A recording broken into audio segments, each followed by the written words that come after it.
In the age of AI, a lot of people are asking, are the kids gonna be all right? Recently, a video went viral where children were struggling to read a very, very simple sentence, and it caused a lot of people to ask themselves whether or not AI is going to be a particular detriment to the education of today's children. While many people were criticizing the children in this video, a lot of people started conversations about the actual atmosphere of education today and the fact that many schools are increasingly becoming AI-centered. So in this video, we're going to be watching that video, watching some responses to that video from educators and activists, and we're going to be doing some artwork in this video because, of course, I have to multitask. So let's jump into the video that started it all. Read the index card for me. She wore a suit, clothes that were, who's this for? Extraordinary, but somewhat Gertrude? Now explain what that means. I don't know. She wore a sahalat of clothes that were extraordinary, whatever, bro, but somewhat gooch. What does that mean? She wore a lot. Wait, she wore. Bro, I don't know, bro. Can you take the card back, please? She wore a, oh baby. She wore a silhouette of clothes that were, bitch, I don't know that word. I don't even know how to read. I don't know why I did this. She wore a silhouette of clothes that were extraordinary, but somewhat gauche. All right, now what does that mean? I have no idea. Like his clothes was nice or something like that. She wore a. I don't know what this should say. Read it. I don't know what this should say. I don't know what this should say. I can't read it. Can't read it. So when I first saw this video, I was pretty surprised by the fact that these kids couldn't read it. Because when I look at this sentence, it looks like a pretty simplistic sentence. And if I'm being frank, there was really only one word that caused me a little bit of pause. So the sentence is, she wore a silhouette of clothes that were extraordinary, but somewhat gauche. Now, initially, the way that I wanted to read that was gauche, right? Somewhat gauche because of the G and the A. But gauche is actually a French word, and the proper pronunciation is gauche. Shout out to the person on Patreon who pointed that out to me. But essentially what this sentence means is that she wore very extraordinary clothes that were a little tacky, right? That were a little tacky. And the thing that I thought about when I was looking at this sentence and even trying to figure out how to pronounce gauche was that I learned how to read through Hooked on Phonics, right? Hooked on Phonics was a program that taught you how to phonetically read things. And when I was younger, but as I've gotten older, I realized how important it was that I got that education because frankly, I don't know what I would be doing without it because it's gotten me through so much. Even in times where I haven't understood a word, I was able to at least sound it out and know how to pronounce it. Sometimes I'm not always correct. Like I wanted to say gauche instead of gauche, right? But for the most part, it does help you understand things. And also the thing that I thought about when I was reading this sentence is that I was also taught to understand sentences through context clues, meaning reading this sentence, right? She wore a silhouette of clothes that were extraordinary, but, right? Now, from the context of that contrast right there with the but, we're supposed to understand that whatever she was wearing wasn't really quite fully extraordinary, right? It was extraordinary, but it was also somewhat gauche. So even if you didn't understand what gauche meant as a word, you should be able to deduct from this sentence that gauche is in some way in contradiction to extraordinary, right? So essentially this sentence is talking about somebody who wore maybe a very interesting outfit, but a very tacky outfit. I'm talking about some of y'all who went to the Met Gala recently. No comment. But anyway, there were a lot of interesting responses to this video. Internet tore these kids apart. There were a lot of people talking about how the kids these days cannot read and how concerned they were. And many people were attacking these kids and saying that they were a representation of our failing education system. And let's be frank, these kids are all Black. So there were people who used that as evidence that maybe Black kids can't read. But there were some people who jumped into the conversation who added some helpful context, especially about how children are currently learning to read. It was something that I was not aware of, so I thought I would share it with you guys. At universities around the country, professors are reporting a problem. Students can't read books. This is true even at elite colleges and universities. In one required class at Columbia, students are expected to read about a book a week. But in the past couple of years, students have started telling their professors that they can't do it. One student told her professor that she had never been required to read an entire book. This is part of a larger trend. People aren't reading anymore. This is true for men and women, people who went to college and people who didn't. So what's going on? It turns out that there are many pieces to this puzzle, but it all begins with how we teach kids to read. For a very long time, we taught kids to read in a very particular way. We called it phonics. With phonics, you start with individual sounds. You work your way up from those sounds into more complex sounds, and then you see how those sounds build words. If you come across an unfamiliar word, you're told to sound it out. But starting around the 1960s, a new approach to language education emerged, and we called this whole language learning. In whole language learning and some successor ideas like balanced literacy, the idea was that you should learn to read at the level of a word. Using a method called 3-cueing, students were taught to infer the meaning of words from context. This whole approach was pitched as a natural, almost kind of organic way to teach kids how to read. The idea was that actually that kids had a natural propensity to read, and that all you needed to do was put them in the right context and maybe give them a few small techniques or nudges, and they would basically teach themselves how to read. You wouldn't have to go through a kind of boring process like learning phonics. It's actually kind of a romantic idea, right? It'd be lovely if kids just had this natural ability to read as long as we just put them in the right environment. And it makes reading feel more like an art than a science. The only problem is that whole language learning didn't work. Literacy rates fell, and in the countries which had adopted whole language learning, that would be parts of the United States, Canada, the UK, New Zealand, Australia, more and more kids weren't able to read at grade level. It was a systemic failure of education systems across multiple countries. And if we're trying to explain why people don't read anymore, well, this has to be part of the story. If you weren't taught how to read properly, reading is never going to be something that you do for fun. It's never going to be pleasurable. It's going to feel really difficult and like a lot of work. And so if more and more people find reading difficult, then they're just going to stop reading. Now, whole language learning and balanced literacy, these were never uncontested ideas. Despite the fact that they were adopted in so many countries, there were always people who were pushing back. And this was something that became known as the reading wars. In some states, it was described as the most vicious debate in politics. Journalists and scientists have been reporting on the damaging effects of whole language learning, and actually, we might be able to say that COVID-19 is going to lead to a change in how kids learn to read. Because during the pandemic, when more kids were learning at home, their parents got to see how ineffective whole language learning really was. And that added a lot of political will to solving the problem. More and more states and even countries are bringing back phonics into their reading programs. And while some of the insights from whole language learning might stay in the classroom, at least kids are going to be learning those basic building blocks, which the data do seem to indicate actually would help them. So maybe we'll see a turn in the future where more people want to read for pleasure again. For the students who were never taught phonics, though, much of the damage is already done, and I don't know how to fix that problem. Now, this is speculation, but I would be willing to bet that kids who make it into a school like Columbia or other elite universities are probably able to read at grade level, but they were still telling their professors that they didn't feel capable of reading a book in even a week. And these are kids, remember, who are mostly full-time students. They have a lot of free time, and actually their studies should be their main focus. So just pointing out sort of the disastrous effects of whole language learning isn't going to adequately explain why fewer people are reading. But part of the explanation does still seem to come from the way that these kids were taught in school. And it has to do with education reforms, most infamously things like No Child Left Behind and Common Core. Those are at least the names for education reforms in the United States. Other countries have different systems. I'm not talking about those here. The push to reform education in the United States emphasized two things: informational text and standardized testing. So yeah, I thought that was really interesting because as it turns out, there was an entire new generation of how people approached reading. And that was really interesting to me because if I'm being completely frank with you, reading is something that I did not appreciate when I was younger.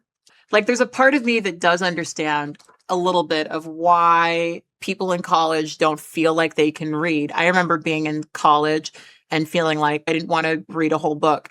I did a lot of Spark Notes when I was younger because I was so busy doing other shit. When I think about what I was doing back then, the other shit that kept me busy, a lot of it was shit online. I've been a YouTuber since I was 15 years old, and I used to spend a lot of time doing YouTube content. That did take up more of my time than I was acknowledging. Now, today, all of that is much more accessible. With AI, it's becoming even more accessible. It's not that this is a bad thing per se, but when you have external factors, you end up feeling as if there's too much to do. When one of the most important things in your life, especially when you're younger, is your education. Part of why I wanted to make this video is to reiterate that education is very important. I think that right now we're going to start seeing a large divide between the children who had centered education and the children who did not. And I can tell you this, as an adult, I'm 35 years old, I have definitely seen that division. I work the job that I work largely because of my education. What job do I work? This. This is my full-time job. And I make my entire living doing social media stuff and things that are connected to social media. Maybe I can look back and say that all that time doing YouTube stuff way back in the day panned out. I'm only able to do this because I was taught to read, right? Research. And that gives me a foundation for being able to have a skill that I've been able to make money from. I look around at people I know who are struggling in this new age of AI, and I don't feel the way they do about my job situation, largely because of my education. There are things that I've just been able to continue to do because my parents did support and center my education. But what happens when these schools are increasingly switching over to AI? In fact, one of the videos that popped up into my feed was a woman speaking about how her child's school is about to become AI focused and the divide between public and private schooling when it comes to AI. It was announced over the weekend that my child's school in Houston Public Schools is going to be turned into an AI focused school for next year. And this is the end of the road for me and HISD. Not that I'm not going to stop advocating for Houston Public students and informing you guys about what's going on with HISD and fighting the good fight against the state takeover. I'm not one of those parents who's like, I'm sending my kid to private school now, so whatever happens in the public schools, there's no business of mine. Every taxpayer in Houston right now is paying for our children to be experimented on by AI tech companies, and we all have a moral obligation to shut that down, whether we're parents or not, whether our kids go to private school or not. Even though I've been publicly fighting the state takeover for 3 years, I actually just realized in the last week that my kids' education is so much worse than I even realized. I've been in denial about how bad it's gotten. But I've spent the past few weeks touring schools and talking to teachers, and y'all, the dystopia is here. Our children are already warehoused in front of computers all day, siloed off, being taught by chatbots. Like, all of that is already happening. Whether you're in one of the bad NES schools or the good PUA schools, it's happening everywhere in every grade, starting in kindergarten, maybe even pre-K. I don't know. I didn't ask specifically about pre-K. A few weeks ago, I knew we had to leave my kid's current school, but I believed there were still better options in the district I could maybe get them into. And so I started touring some of the good PUA schools around the district. And in every single one, as I walked around the building with an administrator, every single classroom I passed, besides electives, I saw kids staring at a screen, clicking. No learning, no teaching, no engagement, no talking. Our kids are on laptops all day long, y'all. And the teachers I've talked to over the last few weeks confirm this for me. Kids have to take a quiz, a DOL, as Mike Miles calls it, every 20 minutes. And those DOLs are all taken on the laptops, and it's graded by AI. The teacher isn't even seeing it. Teachers in HISD are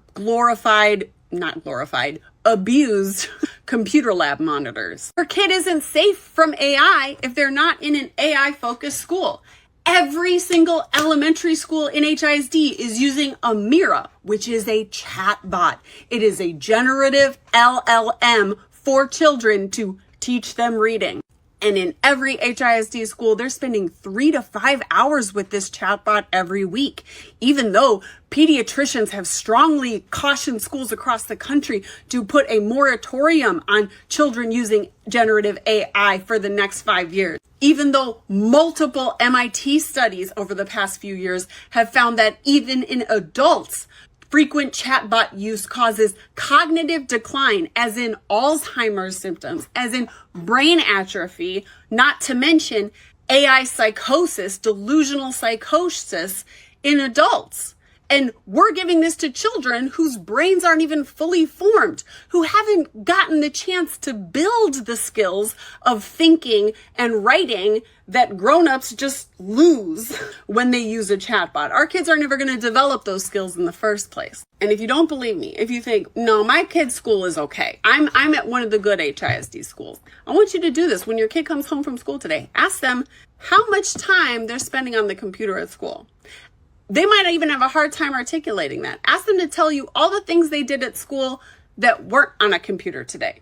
Ask them when was the last time they read a book in school. Because for my kid, it hasn't happened since kindergarten, which was before the state takeover. And literally, when I toured a private school this week just to see, I found myself fighting back tears just being in a classroom with books where kids were reading, because that doesn't happen at HISD anymore, even in the good PUA elementary schools. Finally, I want you to ask your child to write you a page of something. Tell them to tell you what they did yesterday. Have them write you a page, and I want you to look with clear, cold eyes that they're writing, because I was in denial about this. My end of the year third grader writes like a first grader, because that was the last time they had HISD non-Mike Miles instruction. That was the last time someone taught them to write. The teachers I talked to this week confirmed to me that there is no writing instruction happening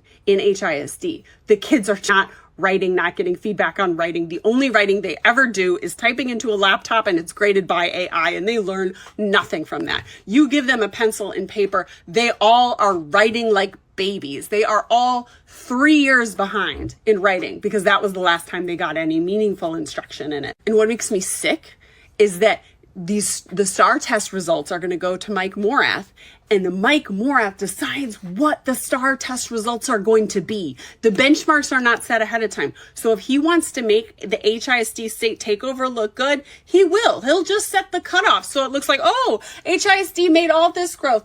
And the local newspapers and news outlets will report that as a fact. And yet all our kids are illiterate. They haven't read a book in 3 years. They can't write for shit. And that means they can't think for shit, honestly. They can't think for themselves. But I guess the plan is to let AI chatbots do all their thinking and writing for them. Only, you know what? That kind of education is only acceptable for poor kids, for immigrant kids, for Black and brown kids. Because the members of the state-appointed board of HISD, none of them send their kids to an HISD public school. Their kids all go to private school, where there are limits on screen time, where kids are reading books, where they're writing out papers by hand. Right? Wow. So I cannot believe that. When I saw this video, it really shocked me. I have to be honest. You guys have to understand, I don't have kids. I don't regularly interact with people who do. I have friends who have kids, but a lot of those kids are not this age. There's a lot about this that I don't know. And so it was shocking to me to hear that they are using AI to teach kids how to read. It's concerning to me for a few reasons.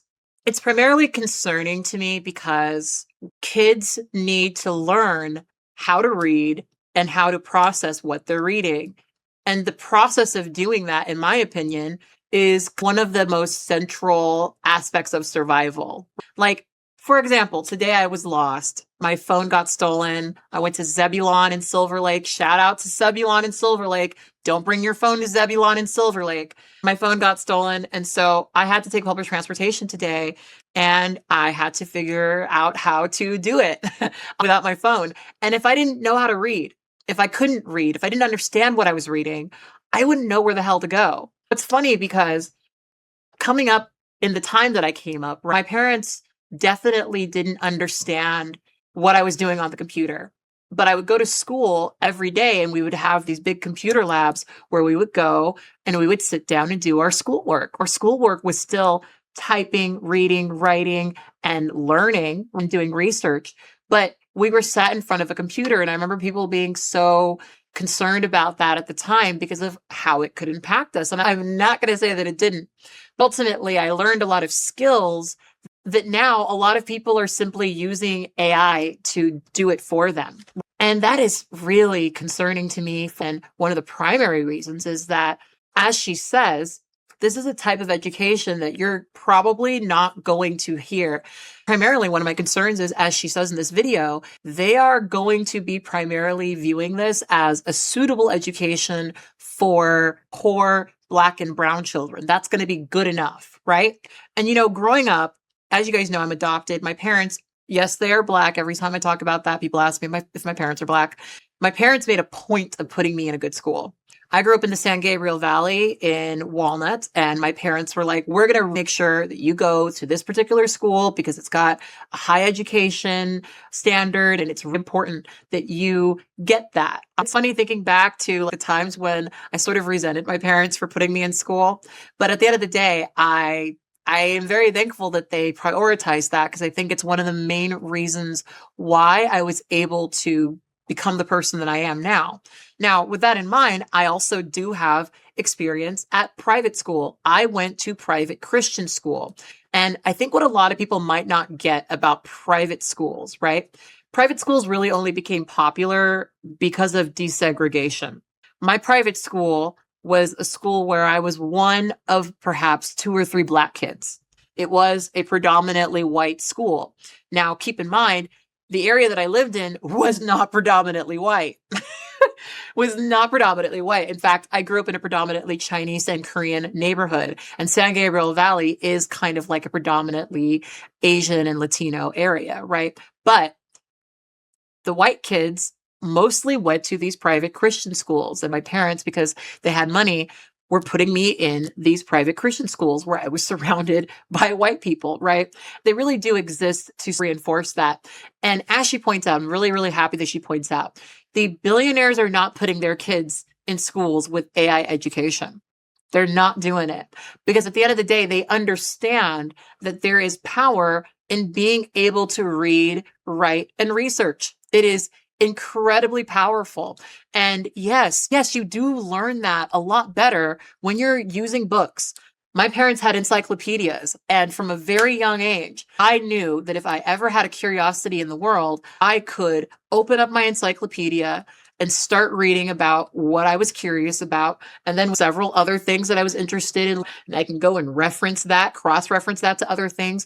Just that process, just the process of me reading through encyclopedias, I did not understand how important that would become. And keep in mind, my parents raised me pretty culty Christian. My parents definitely isolated me within the evangelical church. They definitely limited the type of media that I had access to. And I, for a really long time, didn't know anyone who wasn't a Christian.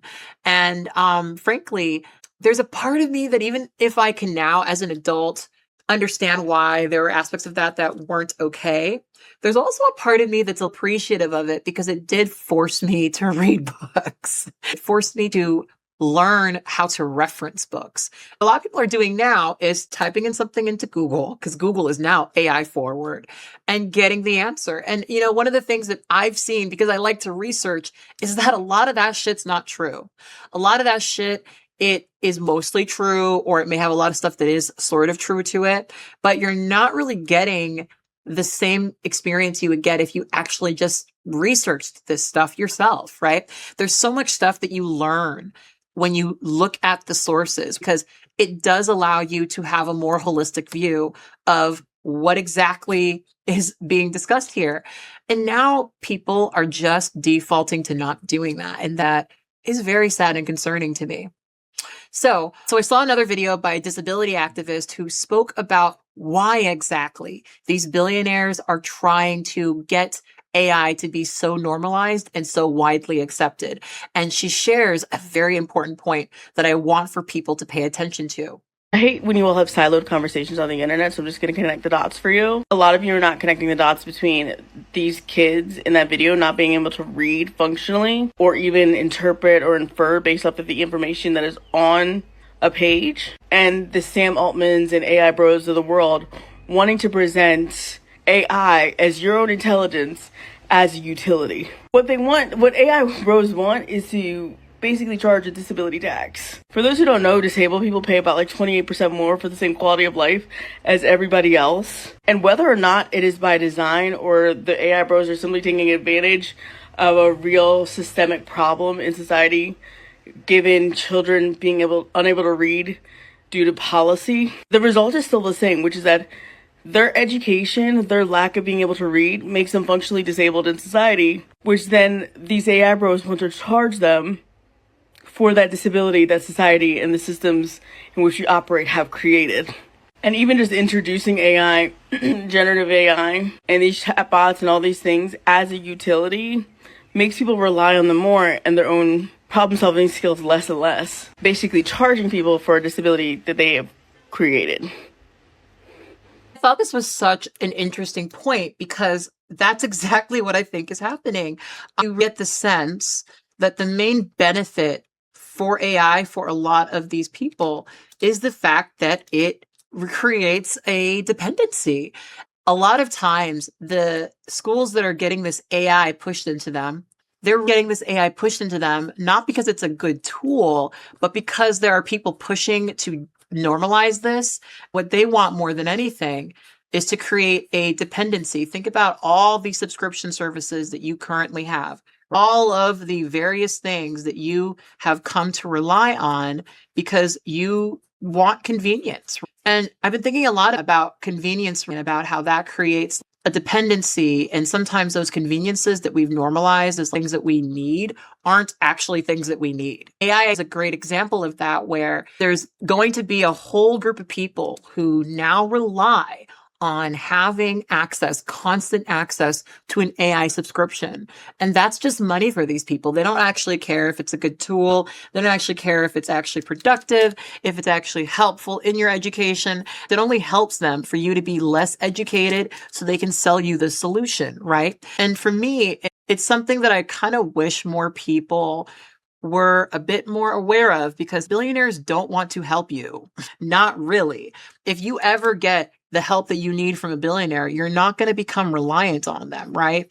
Billionaires really like monopolies. They like the ability to make it so that you don't have any other option but to go to them. They want to own all the land we live on, all the food that we eat, even the air that we breathe. That is the reality of capitalism and greed. It requires endless expansion to the detriment of the people. And so for me, it's very obvious that this push for AI has nothing to do with an increased quality of life or education for anyone other than these motherfucking billionaires and the AI bro sycophants who think that they're going to become billionaires, who are really just useful idiots. Anyway, on this subject, I saw a really great video by a teacher who had a lot to say about the whole reaction that people have had to these kids, and also the way that people are commonly misunderstanding the situation that kids are in 2026.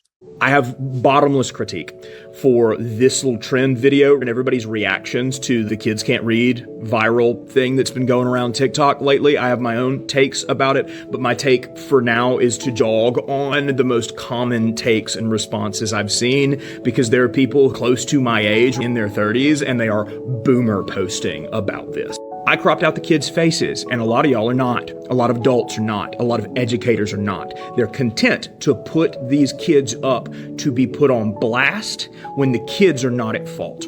My deepest critique has to do with the way we are placing blame in regards to the kids not knowing how to read. Some are blaming the teachers, some blame the kids with these kids these days, and very few willing to blame the actual cause of the problem, which is the incentive structures that schools are operating under. Schools take data and they hand that data up to the county, to the district, to the state, to the Fed. What those schools are instructed to collect, what they are financially incentivized to collect, means that those schools have an invested interest in minimizing the amount of kids who get held back from year to year and minimizing the amount of disciplinary infractions that they put on their record. Because what districts want to see and what the state wants to see and what the Fed wants to see are schools performing effectively and showing improvement in behavior and academics year over year. But what that encourages is falsification of data, where you might have written a kid up for disrupting in class, but now you don't. You get on to the teacher that writes the kid up and you question their classroom management skills for why the kid was disrupting. You might hold a kid back who got a 58 on their report card, but then an administrator would just nudge that bad boy up to a 60 so that the kid can pass. He's talking about No Child Left Behind, and it's something that, really makes me quite sad, because at the end of the day, these kids are being put into a world where they don't understand what they need to understand for really the sake of people getting money. It's so terrible, because what are we even doing if what we're doing is not educating our kids? And, I've always had endless respect for teachers, because I do think that teachers are often put into a situation where they're not really given the tools they need to succeed. I'm very aware of the fact that teachers are in so many places on their own, and that at the end of the day, that is a problem that is not going to be solved overnight or maybe even in the next couple of years. But ultimately, what frustrates me is that we should be in a culture where education is so centered and so important that people think that it's a granted that these kids would learn how to read and would learn how to get information from somewhere other than AI, right? At the end of the day, what I see with AI and all this other shit, it's like, this is just a bunch of adults trying to make money. This is just a bunch of adults trying their damnedest to make an income off of this education. It sucks that kids are in a situation where so much of their education is influenced by whether or not these adults are going to make money. Because I think that an educated populace is a functional, productive populace. Ultimately, I think billionaires do benefit quite a bit from the mis- and undereducation of the populace. And I think that's why they're never quite going to be incentivized to actually give the public sufficient education. They don't make money if you're educated. And for me, that is a great reason to get educated, right? Really good reason to take your education seriously. Because at the end of the day, if you don't take your education seriously, you're going to suffer for it. I kind of wish that people would understand that, right? Like, I remember being in school and there were so many people who didn't take it seriously, didn't think it was very important. And hell, school in so many ways is just about training you to be a cog in the machine, right? I get why so many people are not particularly fond of school, but you do gain a lot from school. And I'm very thankful that I did pay attention in school, because it has meant that I've been able to, as an adult, live the life that I currently live. I live alone in Los Angeles, where I'm able to do what I do and live a certain lifestyle. And I'm very thankful for that. And I wouldn't really be able to do that without education. It is such a central part of being able to make it in this world. To me, one of the big things is being educated means that you're not going to fall for it as much as the other people are going to fall for it, right? There's a lot of stuff right now that's been confusing to me. I've started to understand why so many people fall for this bullshit, especially this Trump bullshit. Once I started to understand just how intentionally undereducated people are, it made more sense to me why people would fall for the antics of a Donald Trump. It made so much more sense to me, because suddenly I understood they don't want you to be educated. They don't want you to know what they're doing. They don't want you to see through it. And that's why so many people were surprised that Trump did and is doing some of the things that he has done and is doing, right? To me, it was all very obviously going to happen, because it's Donald fucking Trump, right? To me, it's like, why wouldn't he do it? Why wouldn't he opt to be a greedy bastard, right? But for a lot of people, it's not that clear, because so many people are propagandized to believe that the Donald Trumps of the world are never going to want anything bad to happen to you, which is what they want. They don't want for you to understand how they're screwing you over. And really, the only way you understand that is if you're educated, right? I would love to hear from people who are currently parents navigating through this new world of AI. Is your kid's school AI focused? What has that looked like for you? I remember going to school and we would do Mavis Beacon, right? Mavis Beacon. And I enjoyed the hell out of that. But I know that even at the time of us doing that, people were concerned about that. I would be so concerned right now if I had a kid in the age of AI. There's just so much that's going on with image generations. I keep seeing all these scary stories about what teachers are doing to some of the pictures they have of their students. There's just so much going on right now. Like, I know there's a part of me that would probably homeschool my kids. It's a good thing I don't have them. But yeah, I wanted to really make this video because I thought that this was a topic that we're going to be talking about in the next couple of decades. I think there is a wide group of people who are relying on AI in a way that is going to bite them in the future. I think there's also a class of people who are very smart, who do know how to utilize AI in a way that benefits them, for whom it probably won't impact as much. I think there are people that use AI as a tool, and I don't like AI, but I get some people's usage of it. But ultimately, I know that they're not putting it in the schools for good reason. They're not putting it in the schools because it's a good thing. They're not putting it into the vantage point of kids because it's beneficial to them. They are trying to create a class of people that are overly reliant on AI. I'm very happy that I've not lost all of the old ancient texts so that I understand what feels like to me to be really basic things, right? It's sad to me that what's basic to me is not going to be basic, because when I tell you that the education that I got when I was younger really greatly benefited me now as like a full adult with a long career. I've spoken at over 40 colleges and universities across the country because of the education that I received. I went to art school. I went to school for animation. I'm not going to act like I don't have a degree that's impressive. I do, but I didn't even do anything that impressive. But at this age, I can look back at my life and look at my education, especially at the age that these kids were, and realize that that was really important. And I'm very thankful that I received it. And if you are a teenager watching this video, first of all, what the hell are you doing on my channel? Second of all, please, please, please pay attention. Please pay attention. Please do your schoolwork. Start to normalize a pattern of getting your schoolwork in on time. Do not become one of these people who is overly reliant on AI. Remember that back in the day, we used to check out books from the library. We would read these books. We would learn to paraphrase these books and interpret them in our own way and understand multiple different reference points. And that whole process is central, basic education that will help you survive, right? That's going to be the difference.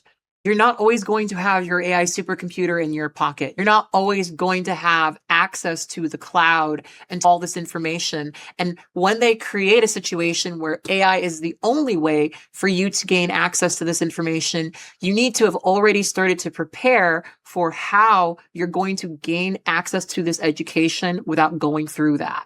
Right? Right now, more than ever, we need to support public libraries that do way more than check out books. If you've got a public library in your town, go get yourself a library card. Go actually support a lot of the things that they're trying to destroy right now. They are trying to take away libraries, which are one of the very last third spaces in a lot of communities right now. Please, I am genuinely begging you, do not undervalue education, even if it's a little bit. Even if it's reading daily facts, right? Do not undervalue education and recognize that this AI that they're trying to sell you is not as powerful as they're trying to tell you that it is. This AI does a lot. And I'm not going to say it doesn't do anything that's helpful because that would simply be untrue. But creating a dependency, a reliance on this is a very, very, very, very, very dangerous thing. And I fear that as the media becomes more controlled, there aren't going to be enough people saying this. So I really want for people to internalize this. Do not become over reliant on AI. You do not need your cloud bot to book a reservation for you at a restaurant. Yeah, it's scary to call someone on the phone, but when you do that, you're in more control of your life. You're not exporting your control to a third party who is only really there to sell you stuff, right? They're trying to get money from you. They're trying to get dependency from you. That's why it's such a parasocial thing. There are reasons to be concerned about AI and its effect on your brain. And I'm going to be very frank with you. The AI people that I have met out and about, it's noticeable. I heard someone say that AI gives a lot of people the experience of competence, and that is 100% the thing that I've observed. AI can do a lot. It cannot do everything. And you should try as much as you can to do it yourself. Because at the end of the day, doing it yourself puts power in your hands. It really does. And it's power that you're increasingly being encouraged to not think you have. They want for us to feel disempowered. They want for us to feel as if we don't have a way out. Your education, your creativity, your ability to problem solve by combining both of these things, that is a superpower. That is a superpower that will get you through a lot. All right. My rant is over. If you guys enjoyed this video, please let me know in the comment box below. If you guys have been wondering about this bandana on my head, you can find this bandana in many other colorways. You can check out my store at katblaque.store. I've got a lot of other cool stuff on there as well. My merch is definitely something that is helping me out right now. So if you are somebody who likes my bandanas and my t-shirts, this is also a t-shirt you can find in my store. This is also a poster you can find in my store. There are lots of things in my store, so please go check that out and support me. And we will be releasing Pride merch. I've already got it uploaded. I've already got it scheduled. I will probably make an announcement quite soon about it. So anyway, I am looking forward to seeing you guys next time. And as per usual, I want you guys to stay hot and introspective, and always remember and never forget that you are beautiful and you are loved. Bye.